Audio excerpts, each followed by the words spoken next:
الحمدللہ وکفا والصلاة والسلام علی عبادہ الذین اصطفیٰ اما بعد فقد قال اللہ تعالی فی الکلام المجید والفرقان الحمید ان فی خلق السماوات والارض واختلاف اللیل والنہار لآیات لأولی الابصار لآیات لأولی الالباب وقال تعالی فی مقام آخر فاعتبروا یا اولی الابصار سبحان ربک رب العزة عما یصفون والسلام علی المرسلین والحمد للہ رب العالمین اللہم صلی علی سیدنا محمد وعلی آل سیدنا محمد مبارک وسلم اللہم صلی علی سیدنا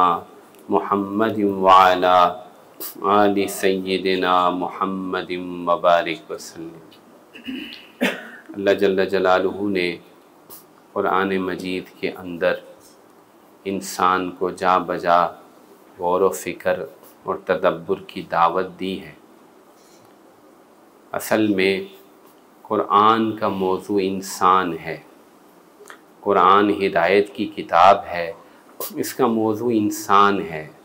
یہ اور کسی چیز سے یا کسی فن سے کسی علم سے بحث نہیں کرتی، بلکہ حقیقت میں یہ انسان، اس کی نجات، اس کی ہدایت، اس کی آخرت سے بحث کرتی ہے۔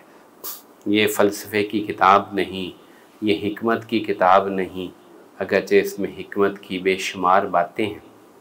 یہ قانون کی کتاب نہیں، اگرچہ اس میں قوانین موجود ہیں، احکام موجود ہیں، لیکن اصل میں یہ ہدایت کی کتاب ہے اور انسان کے لیے آئی ہے، انسان ہی اس کا موضوع ہے۔ تو ذہن میں رکھیے، یاد رکھیے، جس کتاب کا موضوع انسان ہے، جو انسان کی ہدایت کے لیے اتری ہے، وہ کتاب بار بار اور جا بجا دعوت دیتی ہے، اے انسان غور کر، ان فی خلق السماوات والارض واختلاف اللیل والنہار لآیات لأولی الالباب۔ فرمایا بے شک زمین و آسمان کی پیدائش میں اور رات اور دن کے آنے جانے میں بہت بڑی نشانی ہے عقل والوں کے لیے، عقل والوں کے لیے۔ ان فی ذلک لآیات لقوم یتفکرون، ان فی ذلک لآیات لقوم یعقلون، ان فی ذلک لآیات لقوم یؤمنون۔ تینوں آیات کے آخر، یعنی یہ تینوں سیٹ یا تینوں یہ آخری فکرے مختلف آیات کے بعد اللہ تعالیٰ ارشاد فرماتے ہیں، نشانی ہے غور و فکر کرنے والوں کے لیے، نشانی ہے عقل کرنے والوں کے لیے۔ ان فی ذلک لآیات لقوم یسمعون، نشانی ہے سننے والوں کے لیے، اور نشانی ہے لقوم یؤمنون، ایمان لانے والوں کے لیے۔ تو انسان کی لیے قرآن مجید میں اس کی آیات میں غور کرنا، تدبر کرنا، اس کو سوچنا، یہ ایک بہت عظیم الشان عمل ہے۔ رسول اللہ صلی اللہ علیہ وسلم، اصحاب رسول، انبیاء، تابعین، محدثین، مفسرین، ان کی زندگیاں ہم دیکھتے ہیں تو ہمیں یہ تدبر، یہ غور و فکر نظر آتا ہے۔ ان کی زندگی کے اندر بہت سے اوقات، بہت سی گھڑیاں ہمیں نظر آتی ہیں جب وہ قرآن مجید کی آیات پہ غور کرتے تھے۔ ان آیات کے مختلف اقسام ہیں، بعض آیات ایسی ہیں جن کا تعلق آخرت کے ساتھ ہے، انسان کی انجام کے ساتھ ہے، موقف میں کھڑے ہونے، اس کے حساب کے بارے میں یہ آیات ہیں۔ ان آیات میں غور و فکر کا مطلب یہ ہوتا ہے کہ انسان ان آیات کو پڑھ کر اس مقام کو ذہن میں لے کر آئے، اس مقام کو سوچے، اس جگہ کو سوچے، اپنی حالت کے بارے میں غور کرے۔ چنانچہ چند روایات میں آپ کے سامنے پڑھتا ہوں جس میں یہی غور و فکر کے بارے میں کچھ نشانی ہے۔ پہلی جو روایت ہے وہ مسلم شریف میں ہے اور یہ مفصلات کے بارے میں ہے۔ قرآن مجید کی آخری منزل یہ مفصلات کہلاتی ہے، سورۃ قاف سے لے کر سورۃ ناس تک، یہ 65 صورتیں ہیں، 65 صورتیں ہیں یہ قرآن کی 114 میں سے۔ ان کو مفصلات اس لیے کہتے ہیں کہ یہ فصل سے نکلی ہیں، ان کی آیات چھوٹی چھوٹی ہیں، جدا جدا ہیں۔ رسول اللہ صلی اللہ علیہ وسلم اور اصحاب رسول اکثر ان میں غور کیا کرتے تھے، ان میں آخرت کی آیات بے شمار ہیں، اس پہ ایک ایک آیت پر پوری پوری رات گزر جاتی تھی۔ پہلی حدیث سنیے، یہ حضرت رسول اللہ صلی اللہ علیہ وسلم کے بارے میں ہے۔ عن ابی ذر رضی اللہ تعالی عنہ قال صلی رسول اللہ صلی اللہ علیہ وسلم لیلۃ فقرأ بآیۃ حتی اصبح یرکع بها ویسجد بها ان تعذبهم فإنهم عبادک وإن تغفر لهم فإنك أنت العزیز الحکیم۔ فلما اصبح قلت یا رسول اللہ ما زلت تقرأ هذه الآیة حتى اصبحت ترکع بها وتسجد بها قال انی سألت ربی عز وجل الشفاعة لأمتی فآتانیها وهي نائلة ان شاء اللہ لمن لا يشرك باللہ عز وجل شیئا رواہ احمد۔ حضرت ابو ذر غفاری رضی اللہ عنہ سے روایت ہے کہ رسول پاک صلی اللہ علیہ وسلم ایک رات نماز کے لیے کھڑے ہوئے، پوری رات ایک ہی آیت پڑھتے، پوری رات ایک ہی آیت پڑھتے رہے یہاں تک کہ صبح ہو گئی۔ اسی آیت میں انہوں نے رکوع بھی کر لیا، سجدہ بھی کر لیا، یہی آیت پڑھتے رہے پورے قرآن میں ایک آیت۔ ان تعذبہم فإنہم عبادک وإن تغفر لہم فإنک انت العزیز الحکیم۔ یہ آیت اصل میں سورۃ مائدہ کی آیت ہے۔ حضرت مسیح علیہ السلام اپنی امت کے بارے میں سفارش کریں گے کہ اے اللہ اگر آپ ان کو عذاب دیں تو یہ آپ کے بندے ہیں، اور اگر آپ ان کو بخش دیں تو آپ بڑی طاقت والے ہیں، بڑے غلبے والے ہیں، بڑی حکمت والے ہیں۔ صبح ہوئی، میں نے عرض کیا یا رسول اللہ پوری رات آپ ایک ہی آیت پڑھتے رہے؟ فرمایا کہ ہاں میں اپنے رب سے سوال کرتا رہا، جیسے اس مسیح علیہ السلام نے سوال کیا ہے، میں اپنے رب سے سوال کرتا رہا شفاعت کا، کہ میری امت کی شفاعت ہو جائے۔ چنانچہ اللہ تعالیٰ نے مجھے عطا کر دی، مجھے عطا کر دی، اور یہ انشاءاللہ مل کے رہے گی اس شخص کو جو شرک نہیں کرے گا، اس کو یہ آیت مل کے رہے گی، یہ شفاعت میری مل کے رہے گی، وہ جنت میں جائے گا۔ دوسری روایت بہت زیادہ مشہور ہے، لمبا واقعہ ہے، عبید بن عمیر رضی اللہ تعالیٰ عنہ حضرت عائشہ سے جو ہے وہ نقل کرتے ہیں کہ انہوں نے عرض کیا اخبرینا بأعجب شیء رأیتہ من رسول اللہ صلی اللہ علیہ وسلم، کوئی ایسی عجیب بات بتائیے جو آپ نے رسول اللہ صلی اللہ علیہ وسلم کی دیکھی ہو۔ پھر انہوں نے بتایا کہ ایک رات تھی، آپ علیہ السلام تشریف لائے، میرے بستر میں لیٹے، پھر فرمایا ذرینی اتعبد اللیل لربی، چھوڑ میں اپنے رب کی عبادت کروں۔ پھر آپ کھڑے ہوئے اور پھر آپ نے پڑھنا شروع کیا، اور آپ روتے رہے یہاں تک کہ آپ کی داڑھی مبارک تر ہو گئی۔ پھر آپ رکوع میں روتے رہے، پھر آپ سجدے میں روتے رہے یہاں تک کہ آپ کی جو جگہ تھی سجدے والی وہ تر ہو گئی۔ پھر آپ بیٹھ کے روتے رہے حتیٰ کہ آپ کی گود تر ہو گئی۔ اتنا روئے زمین بھی گیلی ہو گئی، کپڑے بھی گیلے ہو گئے، داڑھی بھی گیلی ہو گئی۔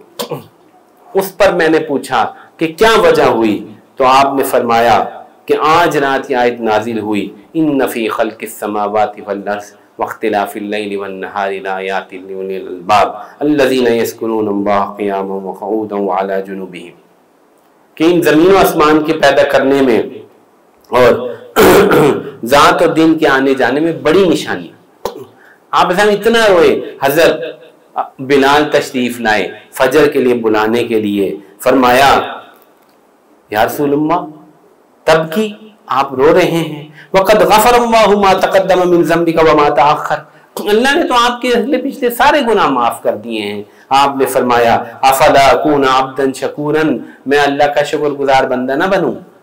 تو دیکھیے ایک آیت ہے، ایک پوری رات ہے، اگر گرمیوں کی بھی رات ہو 4-5 گھنٹے کی رات ہے، ایک آیت پہ غور ہے، ایک آیت کو پڑھنا ہے، ایک آیت کو رونا ہے۔ عبداللہ بن مسعود رضی اللہ عنہ کے پاس ایک آدمی آیا، یہ مسلم کی روایت ہے، اس مفہوم بتا رہا ہوں۔ اس نے آ کے کہا، اے عبداللہ بن مسعود، میں نے رات پوری مفصلات یعنی 65 صورتیں ایک ہی رکعت میں پڑھ لی یا ایک ہی رات میں پڑھ لی۔ تو بہت ناراض ہوئے، فرمایا حزن کا حز شعر، کا حز شعر، ایسے پڑھی جیسے کوئی تیزی تیزی سے شعر پڑھتا ہے۔ فرمایا لا تحز القرآن، یہ قرآن شعر کی طرح تیز تیز نہ پڑھا کرو، بلکہ غور کیا کرو، ٹھہر ٹھہر کے پڑھا کرو، ٹھہر ٹھہر کے پڑھا کرو، تھوڑا تھوڑا پڑھا کرو۔ عن محمد بن کامل القرظی یقول لأن اقرأ اذا زلزلت الارض زلزالها والقارعة القارعة ما القارعة ارددهما واتفکر فيهما احب الي من ان ابیت احز هذا القرآن هذا۔ فرمایا کہ میں ایک ہی دفعہ بس سورۃ اذا زلزلہ پڑھوں، آخرت کی یاد آ جائے، ایک القاریہ پڑھ لوں، اس میں غور و فکر کر لوں، یہ مجھے زیادہ محبوب ہے کہ میں قرآن سارا پڑھ لوں تیزی تیزی تیزی تیزی۔ دو صورتیں ہیں چھوٹی چھوٹی۔ چنانچہ یہ مرد کیا تھے، یہ عورتیں سنیے۔ عن عباد بن حمزة رضی اللہ تعالی رحمہ اللہ تعالی قال دخلت على اسماء رضی اللہ عنہا وهي تقرأ فمن اللہ علینا وبقانا عذاب السموم۔ میں حضرت اسماء پہ داخل ہوا اور وہ ایک آیت پڑھ رہی تھی، یہ سورت طور کی آیت ہے جس میں جنت میں جانے والے یہ کہیں گے جنت میں جا کر کہ اللہ نے ہم پر کتنا احسان کیا کہ اس نے ہمیں جہنم کی آگ کے دھوئیں سے بھی بچا دیا۔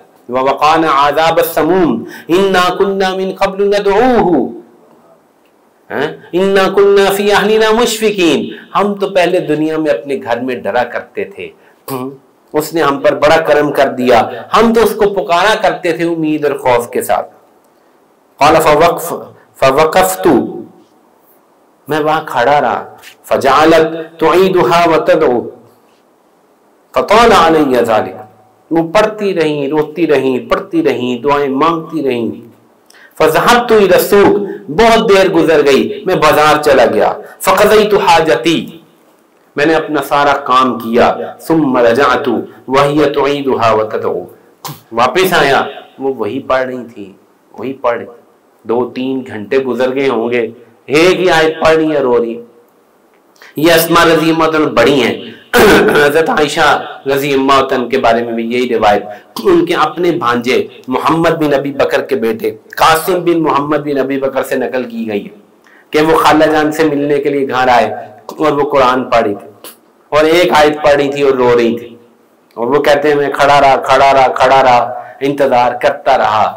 پھر میں بازار چلا گیا، اپنے کام کو چلا گیا، کافی دیر بعد واپس آیا، وہ وہی آیت پڑھ رہی تھی اور اسی پر رو رہی تھی، اسی ایک آیت کو پڑھی۔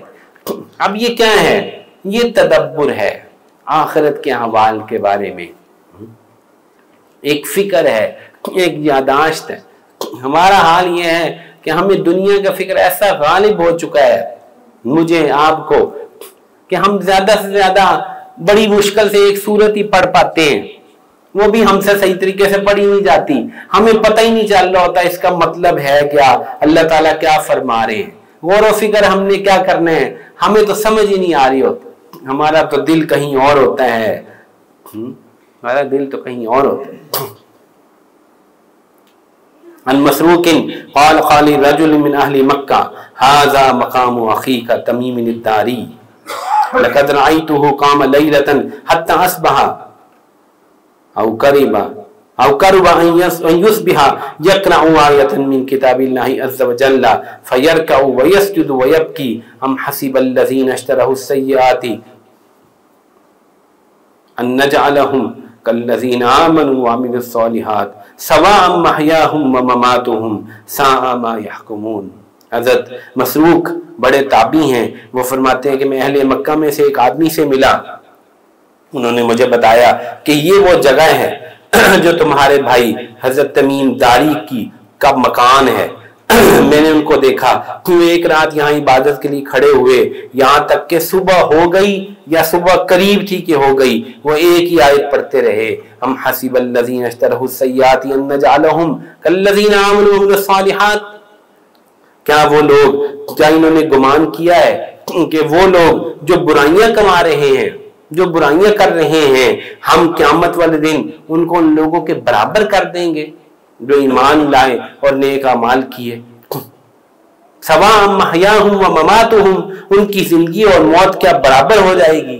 ساء ما یحکمون، کتنی بری سوچ ہے جو یہ سوچ رہے ہیں، کتنا برا فیصلہ ہے جو یہ کر رہے ہیں۔ اب یہ تو صحابی ہیں، ان کو تو نیک اعمال کے انبار لگے ہوئے، لیکن پوری رات جو ہے ایک آیت پڑھتے رہے، ایک آیت پڑھ کے روتے رہے۔ تو یہ قرآن مجید کی ان آیات میں تدبر ہے جو آخرت سے متعلق ہیں، اور اس میں اس قدر زیادہ روایات ہیں کہ میں آپ کو بتا نہیں سکتا، سنا نہیں سکتا، اتنی روایات ہیں، اتنے واقعات۔ حضرت امام ابو حنیفہ کے بارے میں مشہور ہے، وَامْتَازُوا الْيَوْمَ أَيُّهَا الْمُجْرِمُونَ، مجرموں آج علیحدہ ہو جاؤ۔ ساری رات یہ ایک ہی آیت پڑھتے رہے اور روتے رہے، ایک آیت پڑھتے رہے اور روتے رہے۔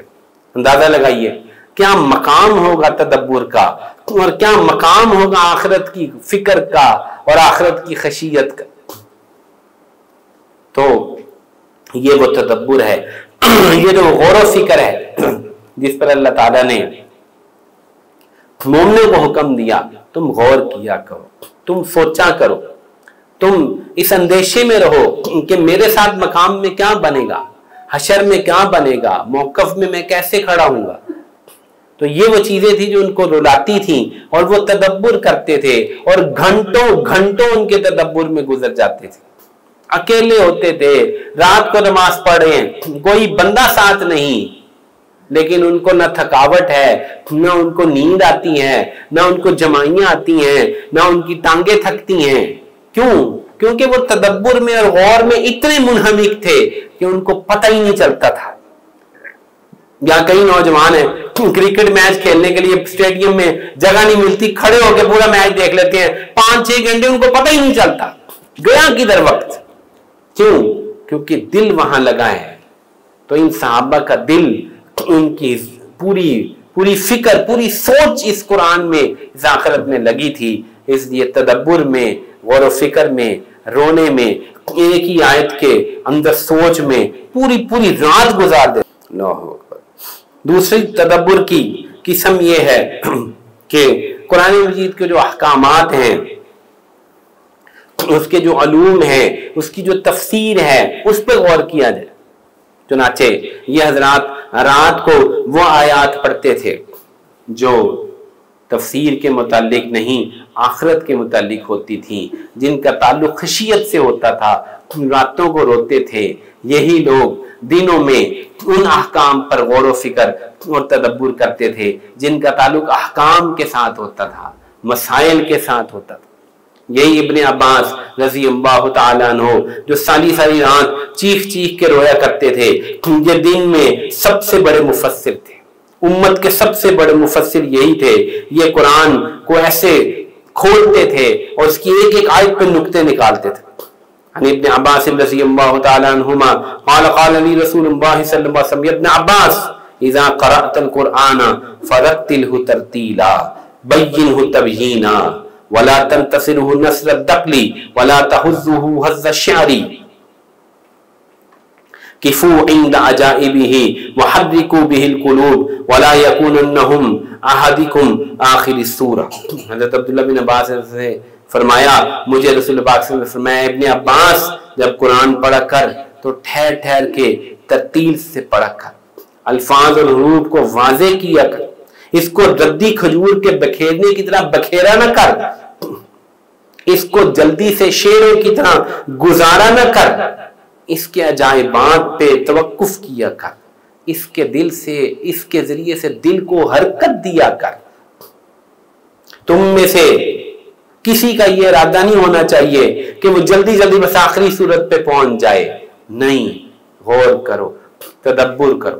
تو راتوں کو یہ ایسے پڑھتے تھے، اور قرآن سے دلوں کو حرکت دیتے تھے، اور دل میں یہی حضرات اس سے مسائل کا استنباط کرتے تھے، غور و فکر کرتے تھے، احکام نکالتے تھے۔ ابن عباس کی تفاسیر عجیب ہیں، سب سے بڑے مفسر ہیں، جنہوں نے رات جو ہے وہ آخرت کے تدبر میں گزاری، دن احکامات کے تدبر میں گزاری۔ یہ ان کی عادت تھی، یہ ان کی فکر تھی، تدبر کرتے تھے۔ اور پھر تدبر آیات کے بعد ایک آفاق اور انفس کی نشانیوں میں تدبر ہے۔ یہ تو قرآن کی آیات میں تدبر ہے، احکام میں تدبر ہے۔ ایک اور تدبر ہے جس کا اللہ نے حکم دیا، غور و فکر کرو، ارد گرد و پیش کو دیکھو، اپنی ذات کی نشانیوں کو دیکھو، آسمان کو دیکھو، زمین کو دیکھو، کیسے سورج نکلتا ہے، کیسے ڈوبتا ہے۔ رب المشرقین و رب المغربین، مغرب اور مشرق دو ہیں، گرمیوں کا مغرب اور ہے، گرمیوں کا مشرق اور ہے۔ رب المشارق، مشرقیں بے شمار ہیں کہ ہر روز سورج جو ہے وہ نئے اینگل سے نکلتا۔ غور و فکر کر، سوچو کائنات پر، چیزوں پر، اشیاء پر، تاکہ اس کے خالق کو پہچان سکو۔ یہ مسلمان کی شان تھی۔ سائنس نے یہی غور و فکر شروع کیا، مگر انہوں نے اس کا حلیہ بگاڑ دی۔ انہوں نے غور و فکر شروع کیا مادے پر اور فورسز پر اور انرجی پر، اور اس سے انہوں نے کام کو اپنے کام بنانے اور ان فورسز اور اس میٹر اور اس انرجی سے کام لینے کی تو فکر کی، تو اس کے خالق کے بارے میں سوچا ہی نہیں کہ یہ کون ہے اس کا خالق۔ اللہ نے ہوا بنائی، اللہ نے دھواں پیدا کیا، اللہ نے آگ پیدا کی، اللہ نے پانی کی قوتیں بنائی۔ یہ بلا شبہ یہ انرجیز، یہ طاقتیں، یہ قوتیں تھیں۔ قرآن کہتا ہے ان میں غور کرو۔ مرج البحرین یلتقیان بینہما برزخ لا یبغیان، دو دریا، دو سمندر چلتے ہیں، درمیان میں پردہ ہے، اس کا پانی اس میں نہیں ملتا، اس کا پانی اس میں نہیں ملتا۔ اس پر غور نہیں کیا کہ خالق کو پہچان سکے۔ اللہ تعالیٰ نے فرمایا اولم یتفکروا فی انفسہم، اپنی جانوں پہ غور نہیں کرتے ہم نے کیا تخلیق کی ہے۔ اللہ تعالیٰ پیدائش کے مراحل بیان کرتے ہیں، من نطفۃ من علقۃ من مضغۃ، نطفہ، علقہ، مضغہ، ثم انشأناہ خلقا آخر، ہم نے اس کو ایک نئی شکل بنا دی، ہڈیاں پیدا کر دی۔ مضغہ تو ایک گوشت کی بوٹی تھی، اس میں ہڈیاں بنا دی، مسل بنا دیے، دل بنا دیے، پھیپڑے بنا دیے، سر بنا دیا، دماغ پیدا کر دیا، روح پھونک دی، انگلیاں بنا دی، ہاتھوں پیروں کی آنکھیں پیدا کی، ناک پیدا کیا، کان پیدا کیے۔ انشأناہ خلقا آخر فتبارک اللہ احسن الخالقین، کیا ہی بابرکت ہے وہ رب۔ انہوں نے اناٹمی، فزیولوجی اور پتہ نہیں کون کون سی گائنیکولوجی، اتنے علوم ایجاد کر دیے، لیکن اصل اولم یتفکروا فی انفسہم، اپنی جان پہ غور نہیں کرتے کہ خالق کو پا سکیں، اس پہ غور کرنا چھوڑ دیا۔ قرآن کہتا ہے کہ کائنات پر، اپنی ذات پر، رات اور دن پر، لوگوں کے 6 آیات ہیں سورۃ روم کی، جس میں اللہ تعالیٰ نے مختلف چیزوں کی تخلیقات پہ غور کرنے کا حکم دیا ہے۔ تمہارے دن میں سونے پر، رات پہ سونے پر، کمائی پر، لوگوں کے رنگوں پر، لوگوں کی بولیوں پر، سب پہ غور کرنے کا حکم۔ دیکھو، سوچو کیا ہے وہ خالق، اس کو پہچاننے کی کوشش کرو۔ میرے بھائیوں، نہ قرآن میں تدبر ہے، نہ کائنات میں تدبر ہے، نہ اپنی ذات میں تدبر ہے۔ تدبر ہے تو بس ایک کہ دنیا کیسے کمائی جائے، دنیا کے نفع اور دنیا کے مزے کیسے حاصل کیے۔ تدبر ختم ہو گیا، مسلمان تدبر سے، غور و فکر سے فارغ ہو گیا، خالی ہو گیا، اس کے بعد فرصت ہی نہیں کہ وہ کبھی تدبر بھی کر سکے۔ کبھی تدبر بھی کیا تو نے، مسلم ایسے اقبال بھی نوحہ کنا ہے۔ تدبر، غور و فکر، اس کے لیے کس چیز کی ضرورت ہے؟ یہ ایک بہت اہم مضمون ہے، اس لیے میں لمبا نہیں اس کو کرنا چاہتا۔ تدبر کے لیے تنہائی اور یکسوئی کی ضرورت ہے۔ وہ ہمارے پاس ہے نہیں، کیسے تدبر کریں؟ وہ ہمارے پاس ہے نہیں۔ تنہائی اور یکسوئی اصل میں ہماری چوری ہو گئی، چور ہمارے سامنے ہے لیکن ہم کچھ کر نہیں سکتے، کچھ کر نہیں سکتے۔ یہ سارا مضمون اس لیے میں آپ کے سامنے بیان کر رہا ہوں کہ ہمارے مدرسے میں ایک صاحب آئے کل، جو کہ چائنا میں ایک انٹرنیشنل اسکول میں پڑھاتے، لیڈرشپ پڑھاتے ہیں۔ میں نے ان کو کہا کہ ہم یہاں پاکستان میں کیسے لیڈرز پیدا کر سکتے ہیں؟ انہوں نے کہا مشکل ہے، پاکستان میں لیڈر پیدا نہیں ہو سکتے۔ میں نے کہا کیوں ہوں؟ کہتے ہیں یہاں کا ایجوکیشن سسٹم لیڈر پیدا ہی نہیں کرنے دیتا۔ کہا آپ نے بچوں کو باندھ رکھا ہے اسکول میں، ان کو بند کر رکھا ہے، ان کی سوچ کو بند کر رکھا ہے، آپ نے چونٹی اور ہاتھی کو ایک ہی رسی سے باندھ رکھا ہے، ایسے کوئی لیڈر پیدا نہیں ہوتا۔ ہم نے اصل میں اپنی سوچ کو، اپنی پرواز کو، اپنی فکر کو بند کر دیا۔ ہمارے تدبر کا ہمارے پاس وقت نہیں ہے۔ تدبر سے قومیں ابھرتی ہیں، تدبر سے انسان اوپر جاتا ہے، کوئی بڑا کام کرتا ہے۔ میں ہوں کون؟ میں کس لیے یہاں آیا ہوں؟ لوگوں کے پاس تو خدا کی قسم اس کو سوچنے کا وقت نہیں ہے، اس کو سوچنے کا وقت نہیں ہے کہ میں ہوں کون، میں کس لیے یہاں آیا ہوں۔ باقی باتیں تو بعد کی ہیں۔ جب تک انہوں نے تو دنیاوی بات، میں نے ان سے دنیاوی لیڈر کی بات کی تھی، انہوں نے جواب صحیح دیا، لیکن میں کہتا ہوں آخرت بنانے کے لیے، اللہ کو پانے کے لیے بھی ہمیں غور و فکر کی، تدبر کی، یکسوئی کی ضرورت ہے۔ غور کریں، کبھی قرآن کھول کے بیٹھیں، کبھی مسئلہ یہ ہے ہم کبھی قرآن کھول بھی لیں، 5 منٹ بعد 2 منٹ بعد میسج ہوتا ہے اور ہم دوبارہ جو ہے قرآن بند کر کے میسج اپنا دیکھنا شروع کر دیتے ہیں۔ یکسوئی ہمارے پاس ہے نہیں، فراغت ہمارے پاس ہے نہیں، کیا کریں؟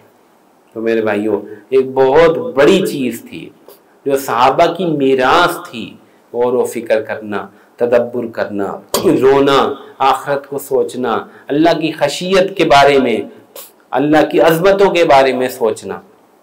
رسول اللہ صلی اللہ علیہ وسلم کے اصحاب اکثر بیٹھ کر حلقات میں اللہ کی عظمتوں کے بارے میں غور و فکر کیا کرتے تھے، خاموش رہتے تھے، اللہ کی تخلیقات پہ غور کیا کرتے تھے، غور و فکر کے حلقے لگائے جاتے۔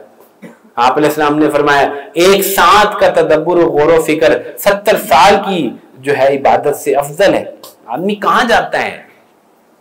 لیکن آج یہ نعمت ہم سے چھن گئی، کچھ ہمارے پاس نہیں۔ اس کو کیسے حاصل کریں؟ کیا کریں؟ کم سے کم اتنا ہی کر لیجئے کہ قرآن کبھی کھول لیجئے، قرآن کو چلو تدبر کی نظر سے دیکھیے۔ آپ نماز نہیں پڑھ سکتے، آپ کو قرآن یاد نہیں، آپ قرآن سمجھتے نہیں کہ آپ نماز کے اندر تہجد میں غور و فکر تدبر کر سکیں، کوئی بات نہیں۔ آپ رات کے کسی وقت، دن کے کسی وقت تفسیر ہی کھول لیجئے، اس میں ہی کبھی غور کر لیجئے، کوئی حدیث کی معرف الحدیث کبھی کھول لیجئے، اس میں ہی تدبر کر لیجئے، ان حدیثوں پہ ہی غور کر لیجئے۔ پھر مسئلہ وہیں کا وہیں ہے۔ کتاب سے تو ہم ایسے دور ہوئے کہ کتاب تو کوئی پڑھتا ہی نہیں۔ آپ یقین مانیے، آپ جو سکول کے بچے، کالج کے بچے مجبوری امتحان میں کچھ تھوڑی بہتی کتابیں کھول لیتے ہیں، اور مدرسے کے بچے اپنے مدرسے کی کتابیں کھول لیتے ہیں، بس ہم بالکل فارغ ہیں غور و فکر سے، مطالعے سے، قرآن پڑھنے سے، قرآن پہ غور کرنے سے، تفسیر سے، حدیث سے، بالکل ہم ناشنا ہیں۔ اس قدر زیادہ بری صورتحال ہے میرے بھائیوں، علم کہ ہم محتاج ہیں، اور یہ علم جو ہے وہ ضروری نہیں ہے کہ جو عالم بن گیا ہے، جو مدرسے چلا گیا ہے، اس کو بھی، جو مدرسے نہیں گیا، جس نے قرآن نہیں پڑھا، سب کو محتاج ہے، سب کو علم کی ضرورت ہے۔